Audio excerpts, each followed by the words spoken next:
Welcome to Storycomic Presents, where we interview amazing storytellers and artists. This is episode 137. I'm your host, Barney Smith of Storycomic.com, and we're excited to have back with us the acclaimed and celebrated writer of comics and fiction prose, Stephanie Nina Pitsirilos.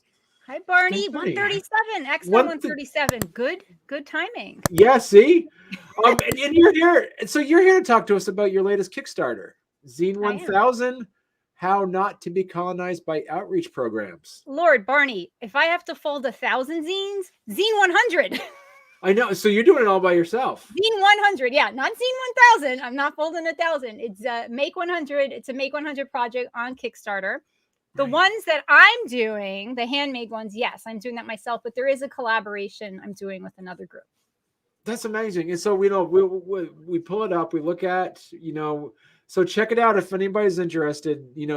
Look at it. If you're listening to the audio podcast of this, just do a search for Zine 100. You can actually do hashtag Zine 100 too, right? If you want to. Right. Yeah. Or you just literally write ZINE 100 and now it shows up. See, I forgot to turn off all the phones in my house, Barney. I told you.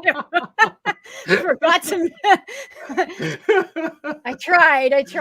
See, somebody's calling you right now about ordering a zine. So yeah. But yeah, if you do a quick search just with Zine 100, it will show up on Kickstarter. We are almost there. We're like 77% funded. Awesome. That new math threw me off. It used to be 470. You could do the math, Barney. But we're really, really close. And yeah, do you want me to tell you a little about it? Talk to me, Barney. Yeah. I guess I should interview you, huh? I just wanted to let you go for it. Well, I can talk. I can just go on, and you just can sit there. We've done that. Some of the best dialogue is right there. So tell us about first of all, kind of our audience just kind of a background of what a zine is. Some folks that might not be familiar with that medium. Great way to start. So a zine, a really simplistic way of saying what a zine is it's like a little booklet, right? It's usually self-published. The Zine 100 is straight up the do-it-yourself. You take some paper, you fold it, you cut it, you fold it, and you write in it, and voila, you have a zine. And your printer is a copy machine, right? This is just the old school basic concept of what a zine. And, originally they were very much, they started out sci-fi, fan fiction in the punk scene, but they have certainly evolved beyond that. You tell your story, your personal story, your made-up story, things that you like. There are a lot of how-to informational zines, but they are now, some of them are indistinguishable from actual published books, right? Like there's like art books, and I have some examples here. So yeah, I just like to think of them as like a pocket size or small or really creatively shaped book that you can basically self-publish on your own. So do you see, going to college in the 90s, people had zines, that was, you'd find those in the record stores. There were zines all over do you see, in your line of work, is there a resurgence, almost like a new renaissance of the zine culture now? Yeah, certainly. Again, I'm more new to the zine scene, in the past year and a half, pandemic and all, and being a little impatient with traditional publishing and I'm like, I want something now. I want to be creative. And my husband is a zine collector without me understanding what that was back then, and always handing me these little booklet things. Like, what is that? But yeah, they were big. Don't quote me on the years, but when they started, right, when copy machines were kind of probably novel, maybe quiet down, but certainly now with self-expression and everybody, being publishing being a little bit more accessible, I think we've certainly seen a resurgence in them in the past few years. Right. So Oh, go ahead. Sorry. No, I was saying some would critique that they've kind of skewed in a lot of ways to, that fine line and to what is an art book or a chapbook or a book. So there's certainly discussions about, how they're kind of moved from their roots of this sort of radical, do it yourself, spread your messages underground sort of thing to something more commercialized or gentrified. So there is that discussion too. And also too, it's almost the birth of the zine was just had easy access to self-expression or sending out a message, and now we've seen the newer generations with the access of the internet, people can basically do the initial reason for zines via a blog or a tweet or something along those lines. But is there a reason or a callback for holding your thoughts in a physical form that you can hold in your hand and give to somebody? Is that I mean, the resurgence? I think there are discussions, and there's so many resources out there for those that want to know more. My sort of academic introduction to zines was via Broken Pencil magazine, and then attending the Latino Comic Book Expo. There was a presentation by Isabel and Castro, Queen of Tacos TX on Twitter, who did a whole great presentation on how to zines. But totally lost track of lost track of the actual question. So there were discussions like, did blogs kind of replace, when blogs were big, right? Was that replacing zines? Did that kind of decrease their popularity? But so many things are coming back, vinyl records in a different way, right? Do we need vinyl records when we have, I think there is something to be said. I'm definitely a print, hold, paper person, whether it's generational, whether it's someone that appreciates books as art, objects of art as well, not just what's written inside them, but how they're crafted. But then there's also about, do you want a digital footprint? Is this information, do you live in a country where it's safe for you to actually, or do you have internet access to post these things, to spread this information? Versus kind of leaving them anonymously. I think those things factor in too, depending on where you live and what you're trying to do and what you're trying to say.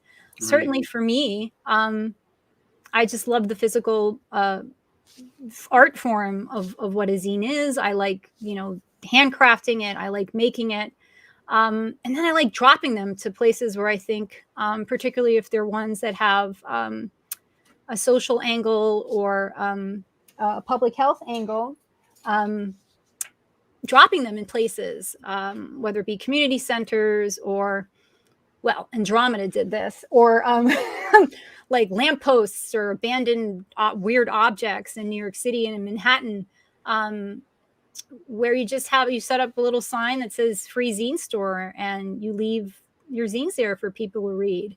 And I actually had a neighbor who there was a little free zine store set up on this like abandoned, I called it like a Decepticon, like an unidentified Decepticon, like this strange contraption that had been on our street for like 15 years. Nobody moved it. It was graffitied up.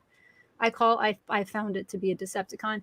And, there were zines that were left in there. And I did it because the ER was right next to it. And my neighbor, she's like, I had to go to the ER. This was during COVID. She didn't have COVID, but this was during that time.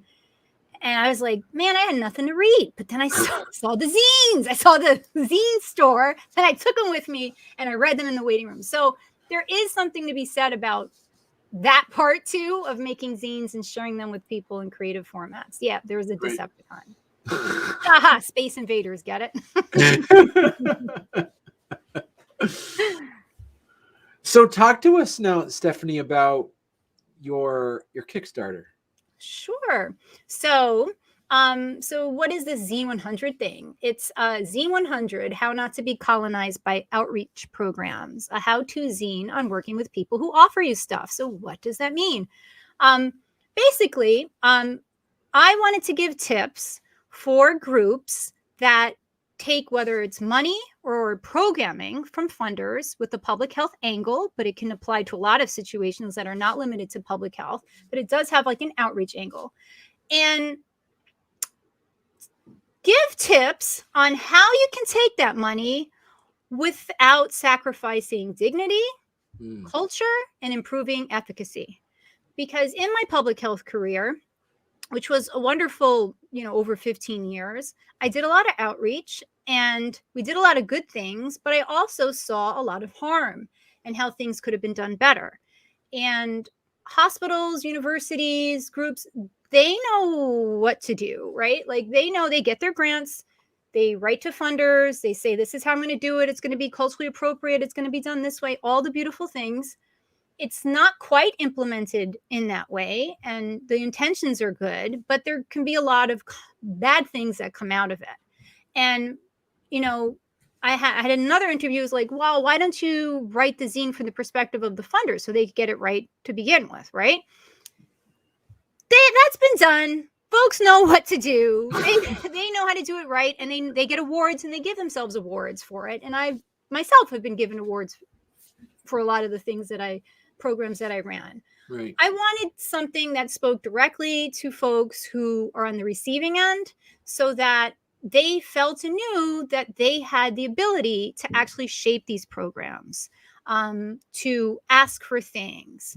And yeah, you can reverse engineer it. I'm sure a lot of the supporters that have signed on and backed, some of them are the ones that do want to reverse engineer it, and maybe I'll make a second zine from it. But I did want something that spoke directly to constituents, to those affected by the program. So there's 2 parts of the zine, and interrupt me at any time, Barney, because I could talk and talk and talk and talk. But there's 2 versions, right? And I should say it's a buddy system. So Okay. You're pretty much, and there's different rewards, we can get to that, but you're basically, for every Zine 100 you're buying, I'm going to give one to a community group or a community member who could put it to good use.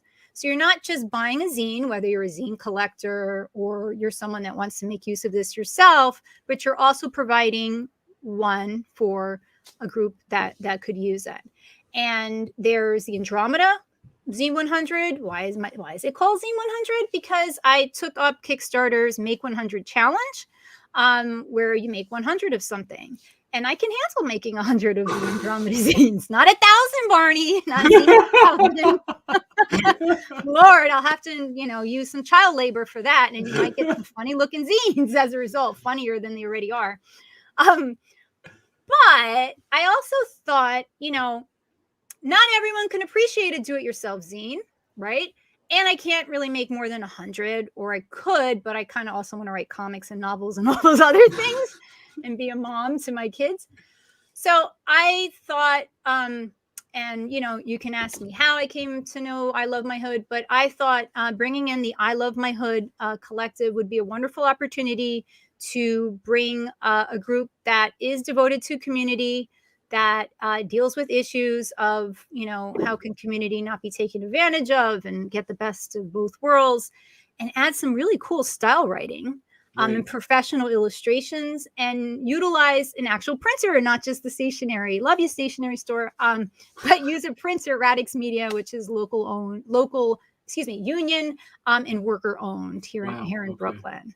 So yeah, you get to choose whether you want my little scribbles, or something that is done by an actual illustrator. And they would get upset at me for saying that, because they said, you got to respect your art. And you don't need us. You could just do it. I'm like, yeah, some people might want, some people might want a different style. So that's why I offered 2. Right. Okay. I think I backed the 2 one. I think that's what I did.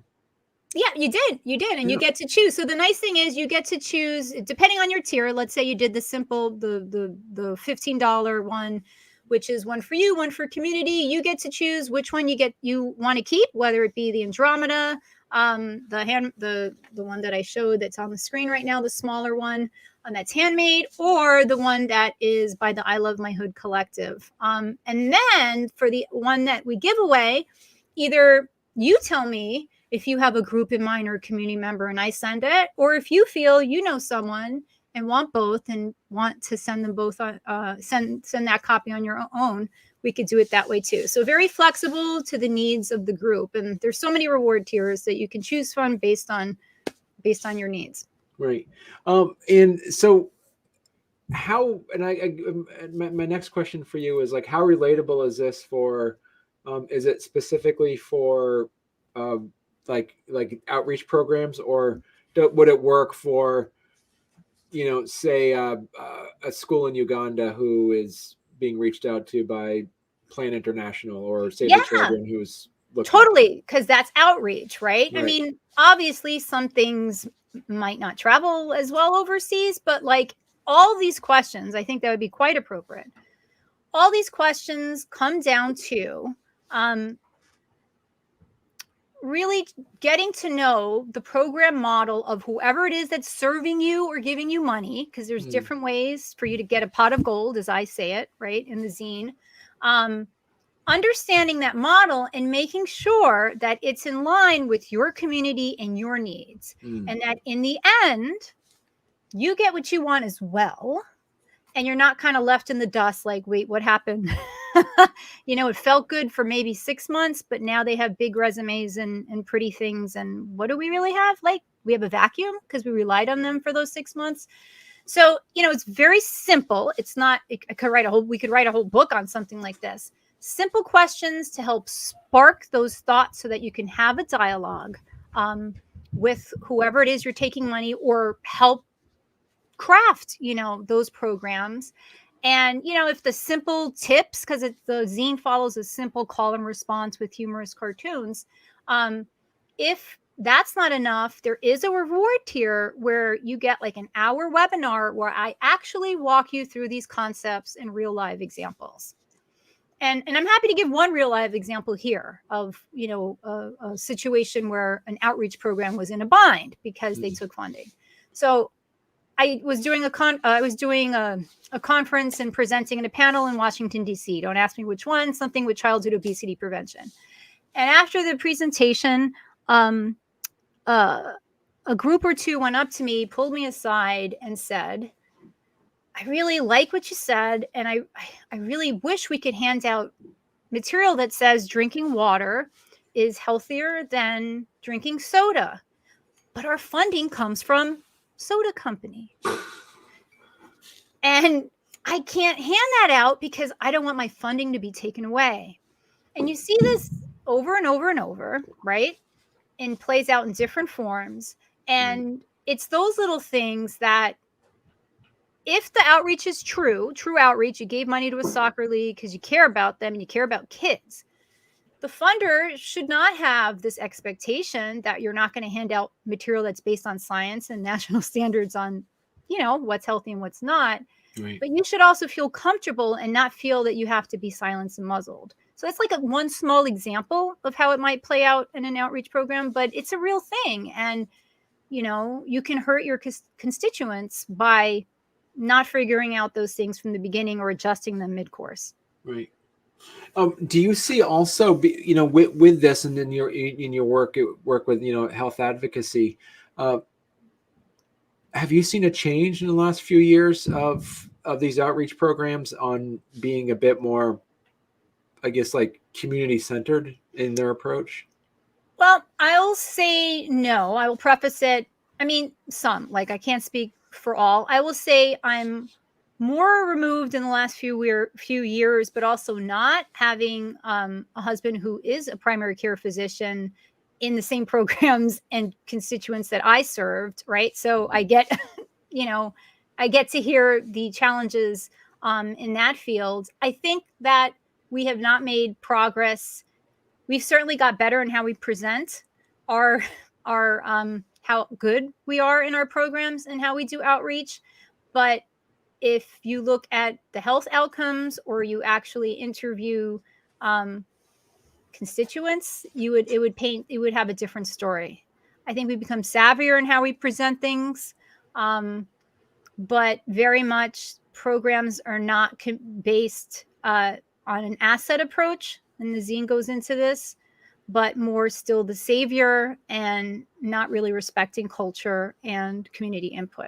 And how do you find also, just from an art perspective, is like how important and necessary is art in that dialogue when it comes to advocacy? Listen, it is so important. And when I was doing these programs, I said, please have a budget for a graphic designer. Clip art. This is the days of Word and clip art. Right. People don't want to read our long, boring PDFs with Right. like generalized, clip art. And a lot of times, I got lucky. I mean, I was very fortunate in a lot of things. It was the program at one point, it was grant funded, and I had leadership that pretty much let me do what I wanted. Right. And I was a bit of I don't say a maverick, but I did things that people who were more worried about losing the job probably wouldn't do. And I mean that in a good way. As the administration told me, meaning I didn't take no for an answer because they like to say no a lot. I just worked hard in finding another way to get the yes. And so I was able to, okay, I'm going to work at you. You don't have a graphic designer on site. I'm using part of my budget to hire one, right? To work with one outside. It's very important because when we actually had a graphic designer and it wasn't Stephanie with clip art, people actually wanted to read what we had to say, right? When we actually paid for a logo professionally, people were like, it made a big difference. It definitely made a big difference. What makes an even bigger difference is if you have great art and then messaging that actually resonates with the community you serve. So, for example, it's really boring and condescending to say, just, eat your fruit and vegetables and your plate should look like this. And, your plate, whatever, your plate has stuff that you don't normally eat in your culture, right? But example, for what we use in the Dominican community, add some green to la bandera. La bandera, meaning the flag, but also the staple dish of rice, beans, and meat. And we had a restaurant offer, add some greens to la bandera. That makes sense. You're not telling me eat Martian fruit. Yeah. You're not telling me, you're telling me my culture, and you're not trying to make me eat things necessarily. It's okay to introduce new things, but you're not coming with a condescending and know-it-all and just imposing and colonizing my culture. You're actually understanding what we eat, and maybe we can tweak it. Maybe we can add some more greens. So art and culturally appropriate messaging, I say, go a long way. And so, as you said, with that, it's, identifying the pictures, identify what the message is specific to the audience that you're trying to reach out to. Yes, totally. Yeah. I mean, at some point, Michelle Obama, because she had her Let's Move campaign, and I was very fortunate to be invited early on to the White House to help her team actually form and develop, having seen the work that I was doing, and I think it was 11 other organizations, and saying, we want to replicate what you're doing in your communities, but on a national level. And one of the things that came out of it is she had a partnership with Goya. Now, if you read my zines, I think you ordered one, Barney. I forgot to send you them. Sorry. We could talk about Goya now, but another time or later. But a staple brand in the Latino, Latinx, Latine community, that's effective marketing, right? Having a brand you use, something homey. It's not, hey, that makes sense. Okay, they're trying to say that, my plate looking like this, but still Goya. I'm not endorsing Goya. I'm just giving that as an example because it worked then. You're going to reach your target group in numbers easier, and it's more effective, and it's not some, okay, yeah, Patrick, no Goya, Goya, no Goya. I don't forgot my hashtag, or Goya Way was one of the ones, the other group. I remember the Goya stuff. Yeah. Let me tell you, my kids are so traumatized from that. They have hid empty Goya cans in the house. because they feel that attached to the brand. That's how strong it is. So I find under their beds again to remember. Sidetrack, but yeah, branding and culturally appropriate and good art, yeah, definitely go a long way. And caring. Right. Some people don't. Right. And so let's chat a bit, Stephanie, on your pledge levels. This is, this is amazing. This is the first Kickstarter you've done. Yes, this is my first. Yes, you backed 42, so you're so. I backed 42, but I have extra accounts when I can't get more than one of the reward I want. Oh, really? So let me tell you, I backed more than that. Wow. Oh, that's a good trick. So talk to us a bit about the background. You mentioned, the inception of it, and now talk us about the logistics of how you got set up on it. Who did you talk to for advice? Because you have a lot of friends who've done Kickstarters. What were some of the things where they say, you got to do this or never do this? What were some of the tips and advice that you got? Yeah. So I only did this because I got an email from Kickstarter that was like, make 100. And I'm like, darn it, I'm just going to do something. So it was just totally like 2 months or a month before, because I did have a few projects last year that were supposed to launch on Kickstarter, but it didn't work out for the illustrators, or life got in the way. And I said, you know what, why don't I start with something small, right? Something that I can kind of control, right? I can fold. All I got to do is draw the little guys. And let me start out that way. And then, of course, I'm like, yeah, but art, like an illustrator. And that's where it got kind of complicated, when you then do a collaboration and then you're having a printer and all that sort of stuff. So who did I have to say, I've seen so many. So part of it is, it's like reading. If you want to be a good writer, read, right? So I've just been immersed in Kickstarters for a while and backing them and seeing what I liked and what I didn't like. I had already gotten practice making videos, although now I got a microphone, Barney. So like my audio issues, the next one. And how did I start making videos? I was class parent for one of my kids in kindergarten, and they asked me to put pictures, and I found, Microsoft Video Editor, and I self-taught myself. I was like, well, this is cool, man. I could put music. I figured out how to put things. Like, okay, I'm not an expert. Yeah, you should use a professional for a big project, whatever. This is a Make 100. I thought I'd be okay. So, a lot of this is stuff I had been teaching myself over the years, or when I do comic panels and have to do a little 2-minute, this is who I am thing. So a lot of it came from that. And then attending Comic-Con panels of all sorts, different comic panels on how to do a Kickstarter, definitely following if Oriana from Kickstarter was doing any presentation on, how you should do them, just really educating myself in every single way on how they work. Now, I'm able to take all that, and also I will say, Patrick was developing his Kickstarter at the same time. Although no, Patrick's been, this is a work of heart and passion, and 40 days. This is me in a month, like saying I'm going to Make 100. But once he's like heard that I was doing a Kickstarter, exchanging the information, and we can go into how supportive Patrick's to a lot of creators, but particularly for my Kickstarter. So certainly speaking to other creators like Patrick.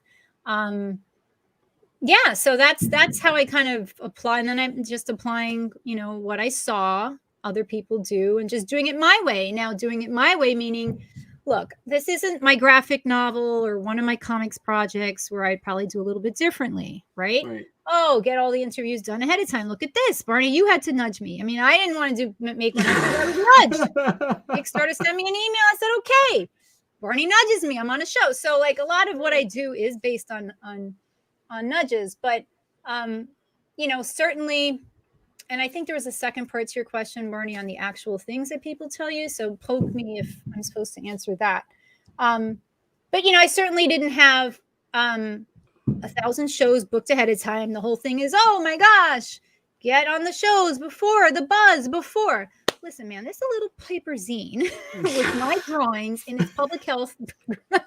It's public health rooted. It's a different market. So it's not going to be the same way I approach a comic or a graphic novel or anything like that. That being said, you should be talking about it before you do it, right? So I try to include, if you follow me on social media, you'll see me. I'll post, this is me doing the zines. This is me doing it.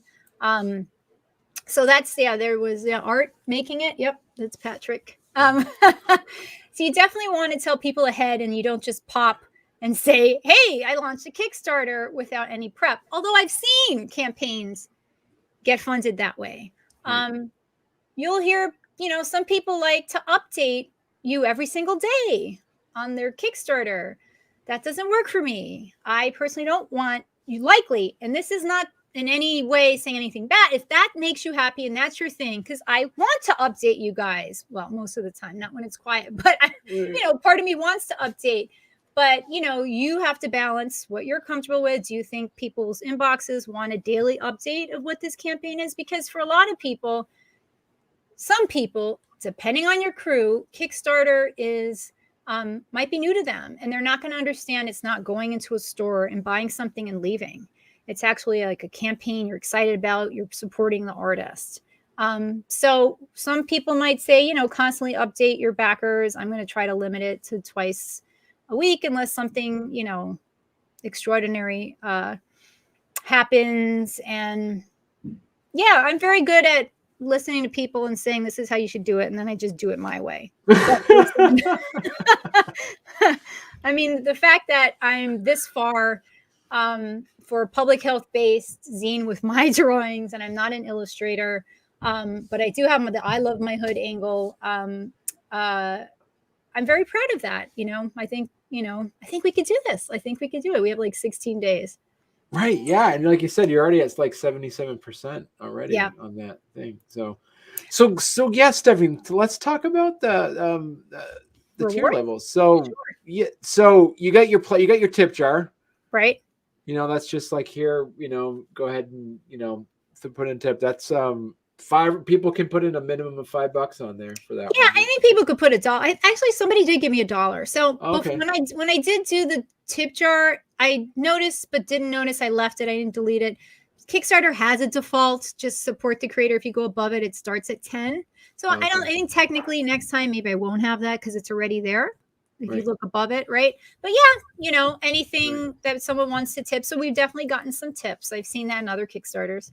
Right. Then we have the Buddy, the basic $15 one that is a zine for you, a zine for community. You get to choose which one you want, the I Love My Hood or the Andromeda.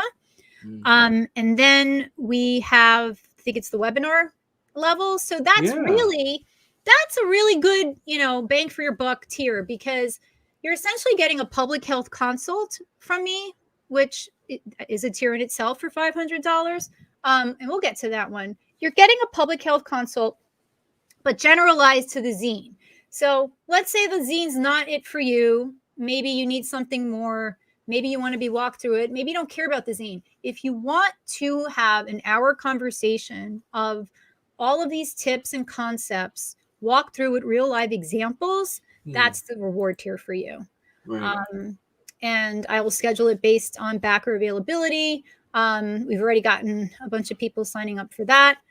I think the next tier is the Take Me to Your Leader, if I'm not mistaken. Yeah. For 110. Mm-hmm. Yeah.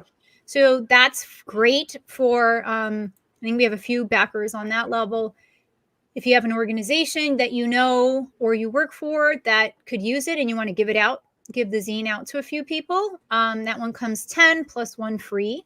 That's the I Love My Hood one. And then you get the webinar together with that one, and you get discounted webinar tickets with that bundle. Then I think it's the Control Your Destiny slap. So those went quick. I'm so excited. So those are, if you scroll down, Barney, to the pictures, the tier levels won't show you that. But if you scroll somewhere down to the tier pledges, the Control Your Destiny tiers, there it is, all gone.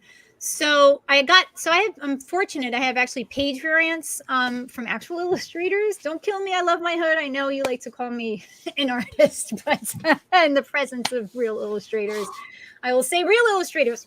Aaron Guzman, who is an illustrator that I make comics with, DR163, COVID Chronicles. He's also my cousin. He did these really cool slaps. There's a page in the zine that says you can control your destiny. Like, don't listen to Vader.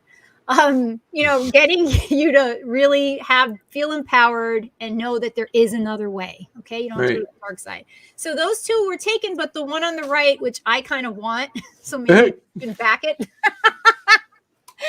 Then I got to pay Aaron. I don't want to pay Aaron for that. I want to keep it. No, somebody back that one. That one is still available, and I forgot how much. I think it's the 140 tier. You get zines. You might get something else too. Okay. Then you have underneath Aaron. So that's a pretty special. If you scroll a little down, there you go. So that's a special reward tier. Wow. Okay. These are canvases from Tracy 168. They're about 6x6. Tracy 168 is the legend, style writer in the golden age of style writing. I say style writing, people say graffiti. Graffiti writers don't really always like that. So you'll see that word used. I'll use style writing interchangeably with graffiti. In the 70s, known for the Tracy face, as you see on the left. Really taking style writing to the trains, really mentoring many graffiti legends of then and now, and originator of wild style.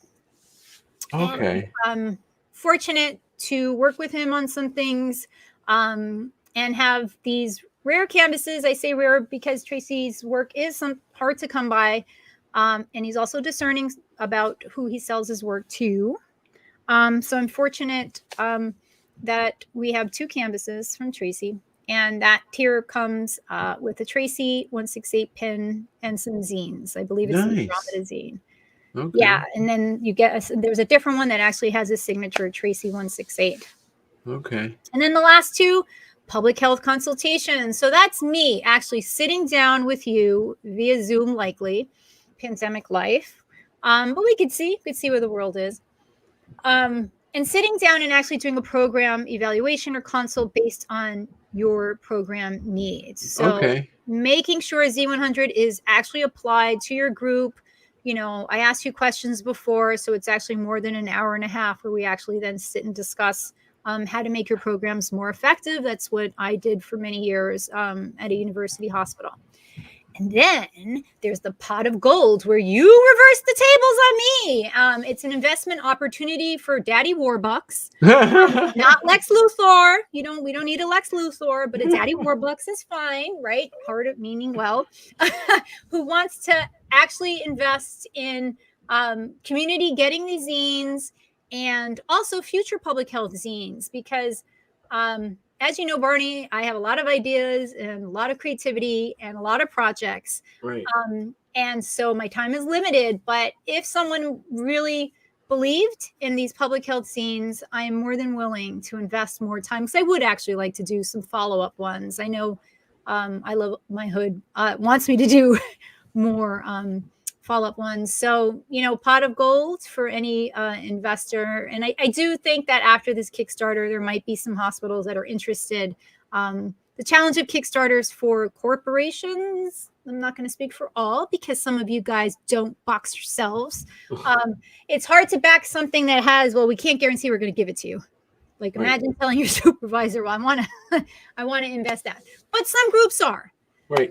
So that's where that pot of gold one sits. So that's more or less in a way kind of like a sponsorship. It is a sponsorship, and it is the only one where I will actually give you name recognition in future ones, and again, Lex Luthor does not need to apply, but yes for Daddy Warbucks. Remember Daddy Warbucks? You guys know? Annie. Okay. I want to make sure. Wow. Yeah.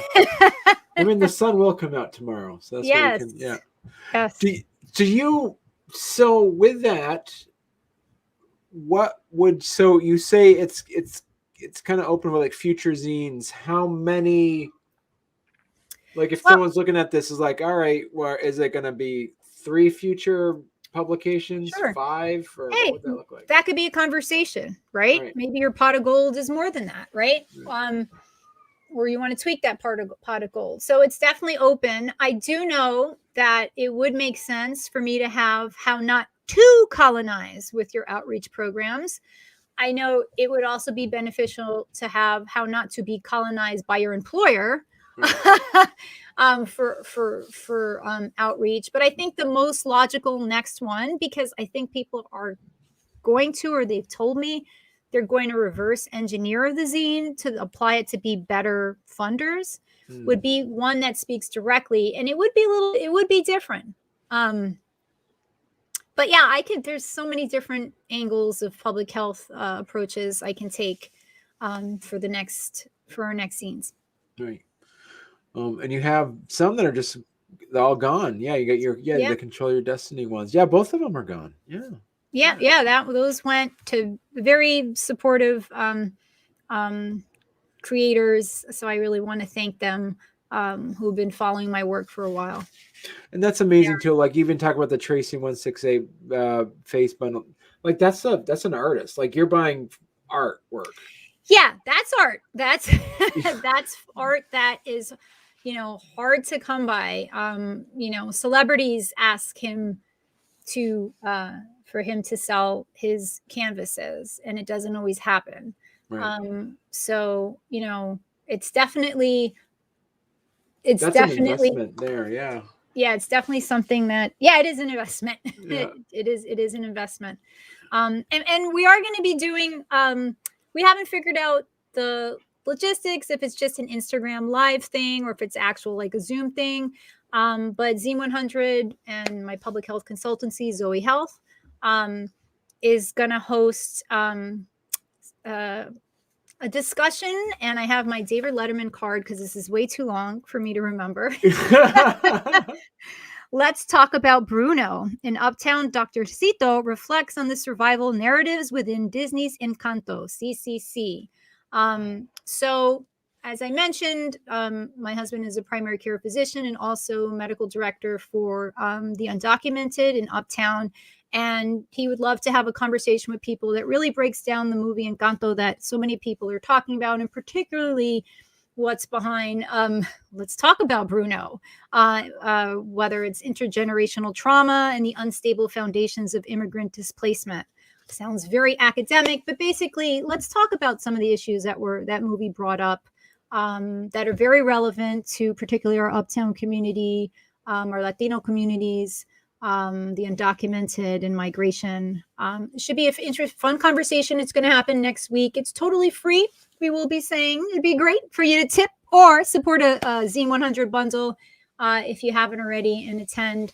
But yeah, that's my Zoe Health public health consultancy hat, which, bridges with physicians and artists for public health discussions and solutions. That's amazing. So you would have, you're one of your link tree is amazing. Like I've never seen, like it is like, it's, what makes it amazing? It's just it's updated. No, but like if you get some of them, people have like their link tree up. Like, yeah, I set my link tree up like 3 years ago, and like, okay, so you have yours is like up to date, like new things that are popping out. So. Listen, I don't mess. I said if I was going to do this writing thing, and you'll see Barney Art, your live link is there too. I mean, Linktree makes it so easy. Thank you, Seth Martell, for telling me to make one. Nudges again. It's nudges. He's like, go get a link to tree thingy. He didn't say that. I call it a thingy. But I said that if I was going to actually start taking my writing and bring it to market, however that be, I'm going to really go 100%. And I'm fortunate that I'm at a time in my life and that I have the passion and ability to actually to do things like that. But yeah, I like to have my stuff up to date. Right. So would this be the easiest place people to find you is through your link tree? You could, there's so many places. The link tree, right. The nice thing with the link tree is that it has, if I'm doing an event like today with you, it'll be up there in the top. So, okay, there's the link, right? It'll have my website. If you just want a direct link and how do I buy your book? Like some people don't like looking through a website. You go to Linktree, they'll actually have direct links. So you can certainly it's like the highway, or maybe it's a wormhole. I don't know what the great word is. I love wormholes. Got to look up that astrophysics after this, Barney. And make me wonder what my kindergarten kids are doing at school. But yeah, either the link tree, I'm the Nina Galaxy. Part of it is I have a long name. So my website, which also has links to everything, but probably not as easy as this, is Stephanie Nina Pitsirilos. But if there's one thing you want to remember is, okay, the Nina Galaxy, that's the link tree. She's also the Nina Galaxy on Instagram.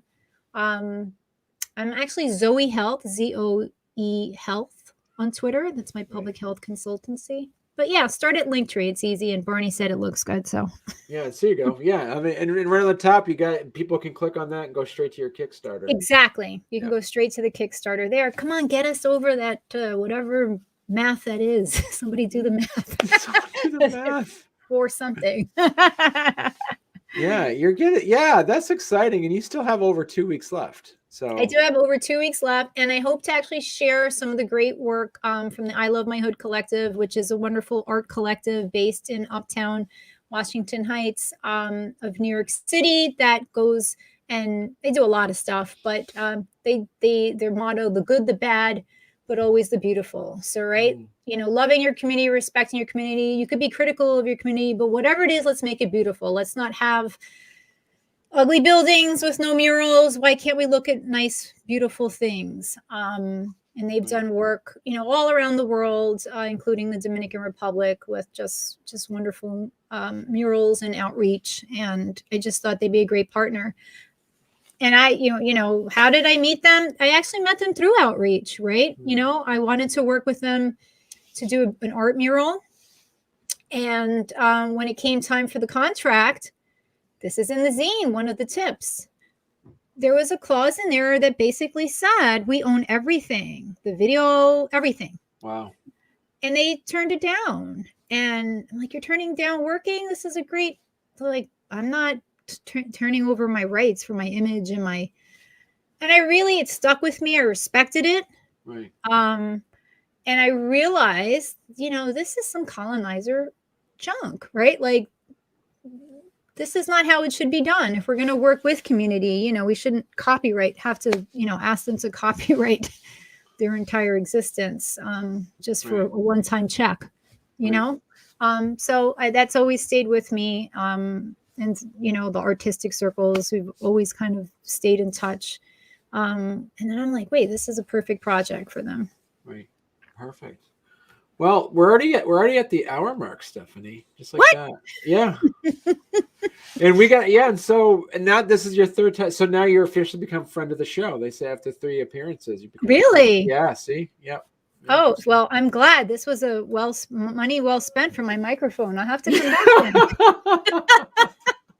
But I think you're going to have me back. I got some projects in the works. Yeah, of course. Yes, absolutely. Yes. I won't be shy this time to not say, you want to have me on to talk about a zine again? Yeah, we gotta have you back on, of course. Yeah. Well, so thank you very much, Stephanie. And like I say, you're already at 75%. 77, man. It might not 77. Okay. All right. Yeah. Unless somebody canceled the pledge. I heard too much about it. I don't want this anymore. Somebody canceled their pledge. No, they didn't. No, you're good. No, I'm just looking at. I have it set up there. It doesn't see the percentage. You might see. Okay. You did the math in your head. As I tell Patrick, which by the way, you guys will learn about Patrick. You'll hear from him soon, but he does have a great Kickstarter that launched A Tiger's Tale. I have to say that. Guys, go out and back that one too. Patrick actually, we didn't talk about Patrick did a page variant for They Came, They Saw, and They Published, but there's just so much to talk about. So thank you, Patrick, for doing that. He is an artist that you also get some art from by backing Zine 100. Nice. All right. Well, thank you very much. You're kicking us off, Barney. Oh, no, my Alexa just said something. I think I accidentally said Alexa. Phones, Alexa, landlines, we got it all here. Perfect. Well, thank you so much, Stephanie, and I look forward to getting your zine. Thank you so much, Barney, for having me and being such a supporter.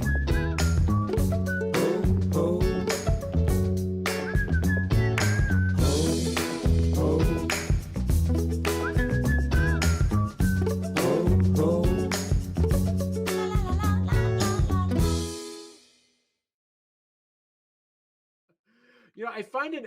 I do find it interesting. Like this is the third time on, and you have a different background. You're like in a different room. I got to keep it interesting, I know. like I got to keep it interesting. I get bored of the same thing. And I'm like, let me be near my plants for Right. today.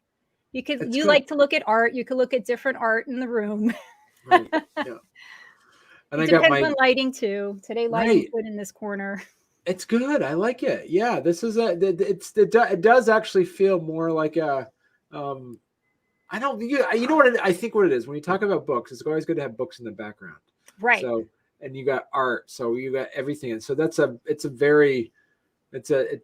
very apropos background you have set up now. I might know what I'm doing. Might. You do.